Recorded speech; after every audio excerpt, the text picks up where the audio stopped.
want to move on to the elitists. Elitists is comic books. Sure, we'll jump into that. I just read a comic book yesterday. Let's go with that. Feeling uncomfortable fandom. I mean, people finally getting into comic books. What'd you read? This is going to be fun. And saying, oh, wait, I just read this, so... And then a comic book junkie now then correcting that person. Yeah. We should all enjoy the fact that comic book movies are bringing more people into comic books. Yeah. Whether or not they stick with them. I think overall you're making money for the artists, you're making money for the writers, and you're making money for those. This is a good time to be a fan, honestly, because we're finally getting the movies that we deserve. Yeah, I mean, I know I used to hang out in the comic book shop growing up, and everyone is a first timer at some point. I went in, I'm like, the first thing you do, don't get a bin with reservations, because that's how the addiction starts. Oh, we could put this in a bin for you, and if you want more titles, we'll put this in a bin. Don't ever do that. So I started doing that. You have obligations. Oh my God! No, then you got $40 a week. $40 a or week. more. Because I started out Incredible Hulk.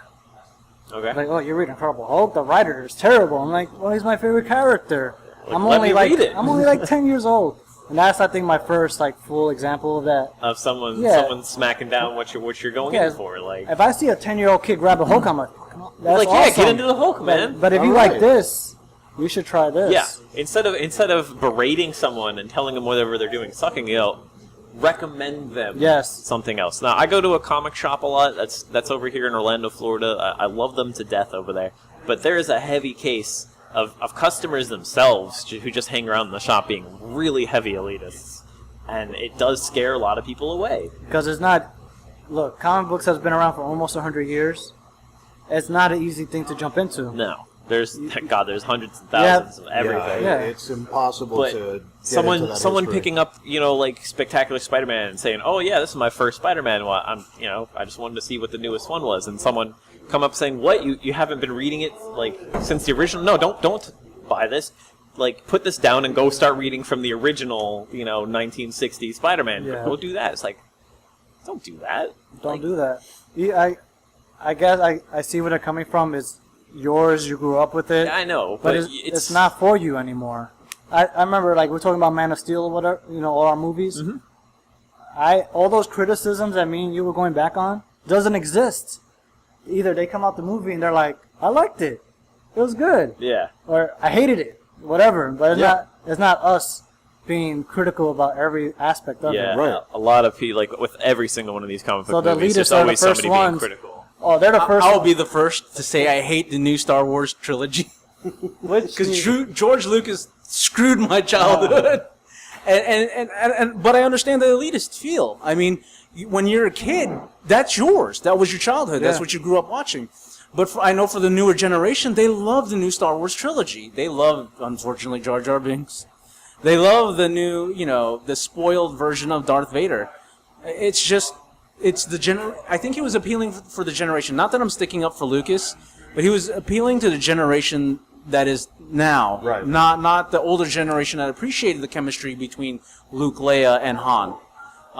And the Darth Vader being as badass as he was. But again, it's one of those things that I understand the elitist point of view, but I also understand the new point of view as well. Yeah. Well, I guess anytime you have a girlfriend and you want to introduce them into your world, you can't do it as an elitist. No, and I think that's the attitude that everyone should have. Yeah. You could say, let's check this movie out, but I'm not going to judge you because you've never seen Star Wars. I do the same with my friends at video games. Yeah. I'm not going to be like, your first Final Fantasy was Final Fantasy VII? That's not a real Final I'll joke and say that's not a real Final Fantasy. I don't think it is. But I'm like, oh, well, it was a good game, but go back and play Final Fantasy VI, Final Fantasy III. Those are some really good Final Fantasies that do a lot more for the series.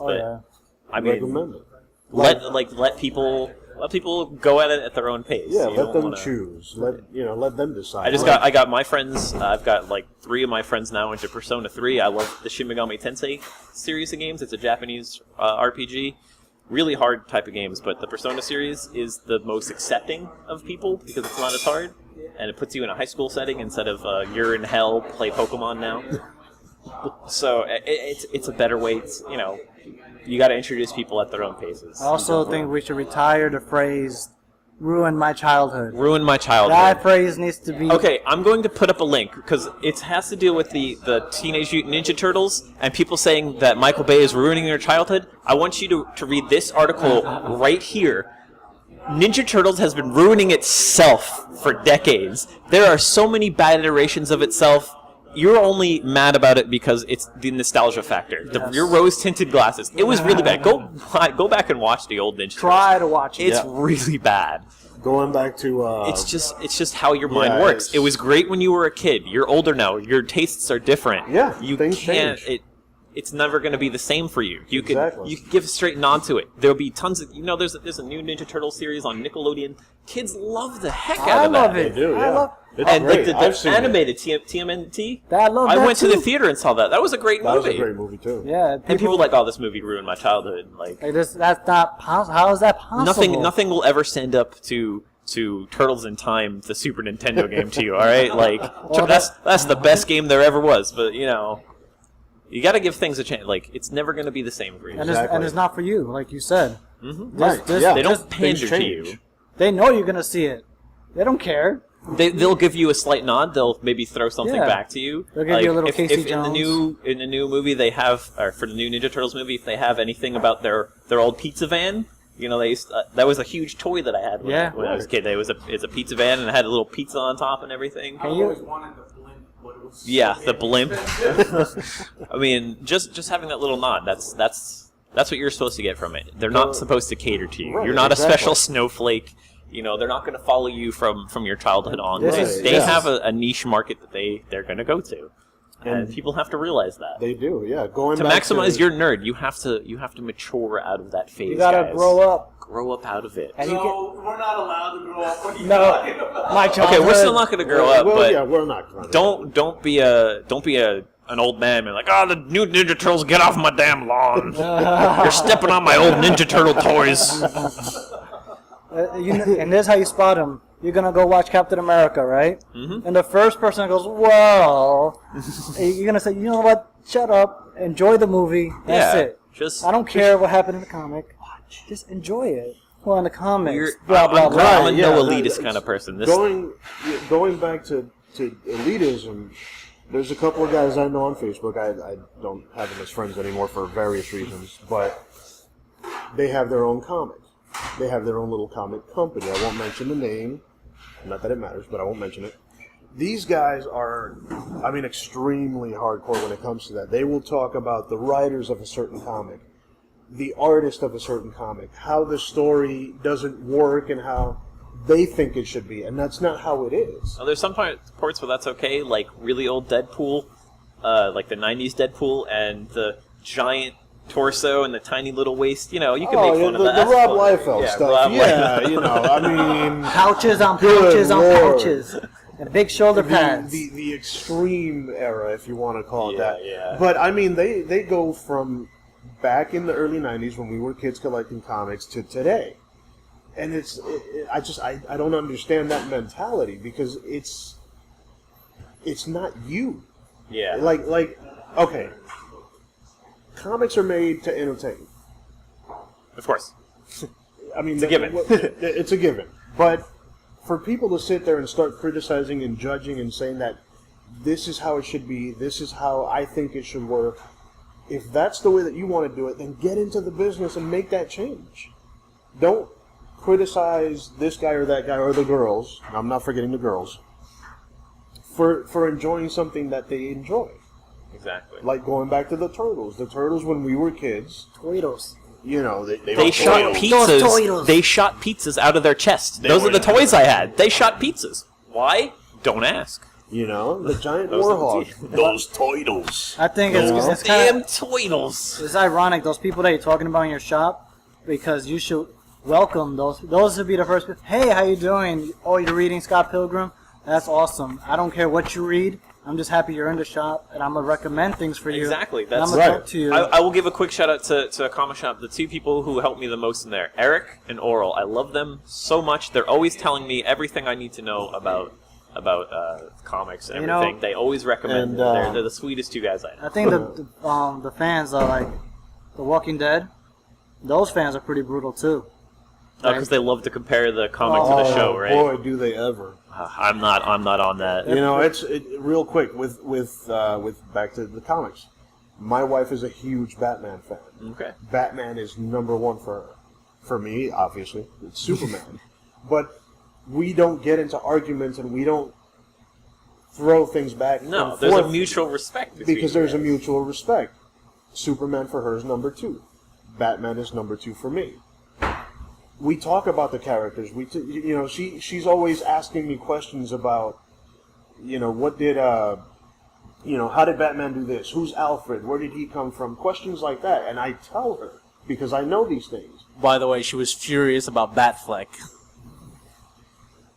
He keeps pulling that back up. She's gonna watch this eventually, and she's gonna know we talked about it. But we have an agreement on that. Right now, to be honest with you, I can't judge. I don't know what he's gonna be like. I don't know what the story's gonna be, so I can't say anything. Like everybody else, I just wasn't happy with the choice. I think there would have been better actors for it. Well, right, but they said the same thing about Michael Keaton. Exactly. And when I was growing up, he was actually a pretty decent. And I remember Batman. that, yeah. Because we came from Mr. Adam Mom. West, honestly. Right, we came from Adam West, and then we went straight to Mom. Michael Keaton. And he was Mr. Mom. So everyone, oh my God, Mr. Mom is going to be Batman. And then when the movie comes out, not a word. Hype died down. Everybody just silence. Yeah. I have a feeling it's going to be that way with this new Batman, but we have to wait and with find new out. Batman, but that'll be a topic for another day. But the elitism, like I told you guys at the start of this podcast, those kind of concepts of sides and trying to be better than everybody else, you got to leave that stuff at the door. We're a nerd community. I'm here, and Noel and I are here, plus all our special guests that we keep pulling on. We're here to maximize your nerd. The nerd community we need to be together about this. We need to have all be one. All one hive mind. Just Always love, enjoy, and have fun. Have with a mutual comics. respect. I started watching. Noel got me on the new animated Spider-Man. What's this one? Just the Ultimate Spider-Man. I haven't watched a Spider-Man comic since the 90s, the really old one where he made chubby Spider-Man. Yeah, chubby Spider-Man. But I was watching it inside the store here, and a little kid, I don't know, 6, 7, 8 years old, comes in, sees that I'm watching it, instantly is so happy that it's on. I'm grateful that some random kid just comes in here. He's so happy to see Spider-Man. I'm not mad that this Ultimate Spider-Man is different than other Spider-Mans or anything. Or that's kids into Spider-Man. Great. Right. I hope he reads the comics some days or plays with the toys. I used to have 1,000 different variants of Spider-Man toys that I had no idea about. That maybe where they were come from comic book. I had the Venom Spider-Man. I had no idea that it was Venom Spider-Man. I just thought it was a Midnight Spider-Man. I'm this is great. I just Have him don't fight my little Batman. gasoline. I used to think he fell in a gasoline canister. But those are the things that once you see it in a comic, you start forget it. It's you start going down that road, you start learning and learning. Yeah. That's how you get into these things.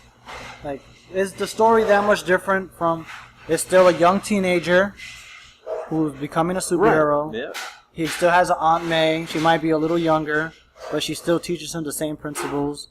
Obviously he don't work for newspapers are almost extinct. Right. But now he works for a Daily Bugle blog or a Tumblr or They're updating it. Yeah, That's what they're everything trying to needs do. to be updated. the core principles are there. I was just about to say that. The And core I'm- is still there. They just need to change certain things because times change. I'd like to ask you guys any final topics, final notes you'd like to touch on before we end. You go. I would say that I'm really happy the way the comic books are coming more diversified in their race. Mm-hmm. So we're seeing That's it a big slowly thing. in the comics, and now the movies are really throwing it forward. It has some backlash, but you have the Human Torch becoming African American. You got That's pretty big. that's big. Since he's going to be the adopted adopted. Adopted into the That's Richards what the family. rumors say. I mean, I don't know how what other way. Technically, physically, it's able to have, you know, like that. But, it was interesting. I think that's the most extreme. We had like smaller ones like Kingpin. Yeah, Kingpin. Perry White. That wasn't really a big one, just because a lot of people didn't really care for that's what I'm saying. Daredevil. But I mean, Nick Fury becoming. Nick Fury was a big one, but for some reason that was Samuel embraced. That was embraced and overwritten in a lot of the comic books, like for the Ultimates. Well, he was It was Samuel. Samuel Jackson loves comic books, and he's like, I want to be Nick Fury. And personally, I think I enjoy him way much more than just some white generic Nick Fury. I mean, I like Nick Fury in the series. Like Hasselhoff? It was Nick Fury. I know. Hasselhoff was I Nick do Fury. know, like, for me as a Spanish kid growing up, I had a hard time finding a character to like. Yeah. I know how Spider-Man has always been the universal character. Yeah. Because he has a full body mask, but now they have a black. Which was Spanish. really big. Which was really big when that was revealed. And he's that good. The kid was, and he's very interesting. Like, an actual inner city Queens kid. Like it's not. It's for the original Spider-Man. It just so happens to be out of all of Queens and all the diverse place that they have there in New York. The most diverse place in the planet. It's the white kid in Queens. Yeah. The one white kid. The thing is I'm from Queens originally, and I've heard my town has turned into the next Chinatown of New York.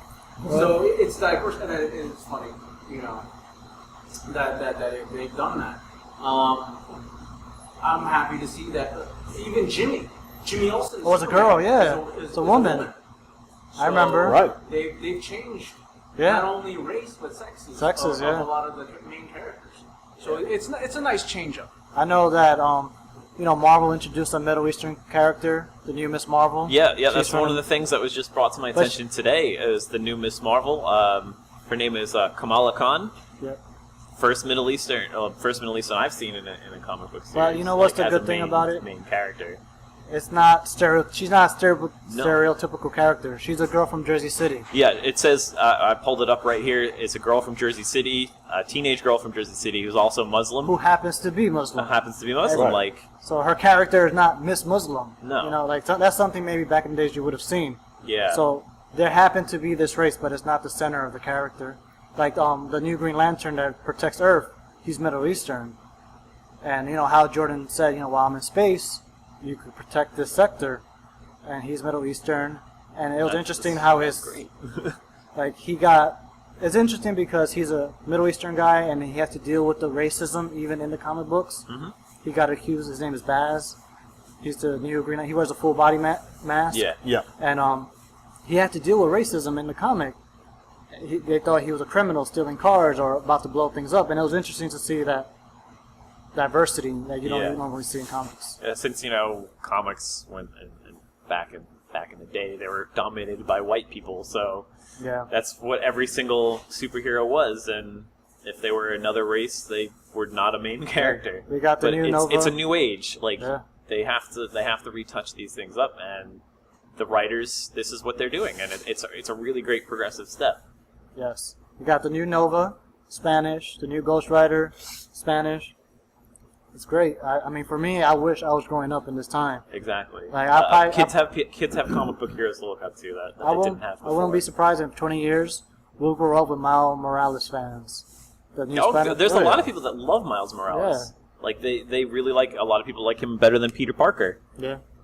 and that's great. Like But it's good that you have both. it's good to have both. Yeah, you have your main universe, you want to call it the 616, where Peter Parker exists, and you have your Ultimate Universe. Yeah, you have the ones you grew up with, and you have the new ones, Yeah. the new twist on it. It's a great addition to the Marvel universe, to the comic book universe, to everything, and I'm proud to be in this age.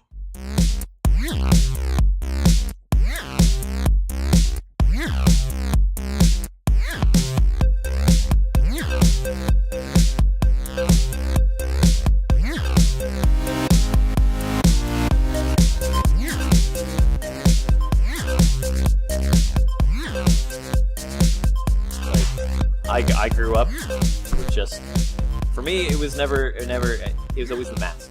That was my favorite as a kid. I was always the mask. I always wanted the mask. The mask. All No, just masks. Oh, okay. That's what I looked for in yeah, my yeah. favorite kind of superhero. But Yeah. kids today, they everyone identifies Yeah. with their race and their And you cultural feel like- heritage, and you need something that expands upon that too. Definitely. Superheroes is a huge thing for kids, and will always be a huge thing for kids. I mean, I still, Ninja Turtles were still my favorite thing as a kid. I can't really look up to a green guy, but ninjas. I always liked ninjas. But it's a good step that we're taking. So, any other final thoughts? Rob, you got anything? Want to throw Sin City in I there? think we kind of forgot Sin City. Sin City. Got looked over. A Dame to Kill For, the new movie coming out. Okay. It's been a few years in the making, and obviously it follows the storyline of Dame to Kill For. So, I mean, if you're a fan of the original Sin City, it looks like it has the same tone. Jessica Alba's returning. I know they're doing another story with Mickey Rourke returning as Marv, like a little prequel section, because he was so popular. So, I know we said X-Men might be the forgotten movie. I think Sin City has been forgotten. Because we totally forgot. Those two sleepers right there. Yeah. Even you forgot, and you were like, "This is going to be the Yeah. X-Men was going to be a sleeper for you." Yeah, he kind of. Sin City.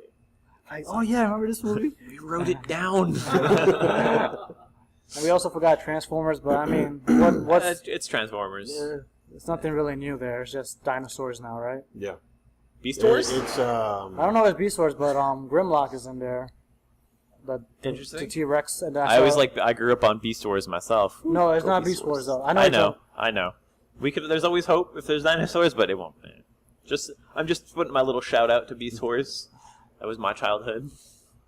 The transforming toys, but I mean, that's good. That's everything I have in my mind.